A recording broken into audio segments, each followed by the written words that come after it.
Je suis Segui Yves, originaire de Grand Lao.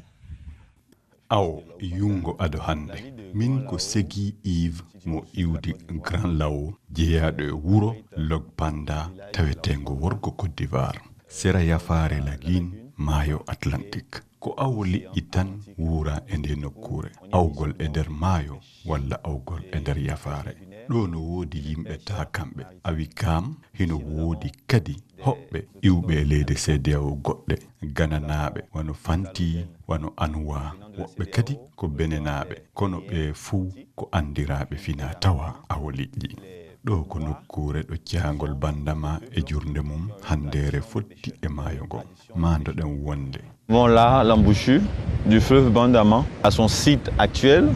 nde fottirde no sottude nde egga no yawiri e kadi no waɗa bonnereji mawɗi so en woɗɗike seeɗa en ji'an boneji ɗigol caangol waɗi e berɗe belayeji wuro Logpanda ɗellanni mutugol e nder ndiyam ɗam hiɗen ɗo e nokkure ɗo saare hinde nden wonno kono nde muti njelem joni jango ko holno alhaali o wa'irta taw si jango en tawan ngo wuro an gomi jibina e muɗum ɗo kango woni ɗo hikka Est-ce que demain on pourra retrouver mon village là où il est?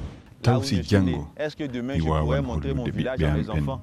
ngo La seule wuro question am qui me vient en tête. landal Est-ce gotal que demain je peux vivre de wonungal e l'activité hoore am ko taw que je connais, la si pêche? jango Parce que mi maintenant la wawan pêche wurude e n'arrive hoore plus ɗe à mecce nourrir son homme à ɗe mi cause andi fi que demain muɗum on pourra retrouver mon village mecce là où il est, awo liƴƴi là où je suis né. Est-ce que sabu demain hande je pourrais montrer mon awo village à mes ala enfants? wawude wurnude La seule question qui me vient en woɓɓe tête.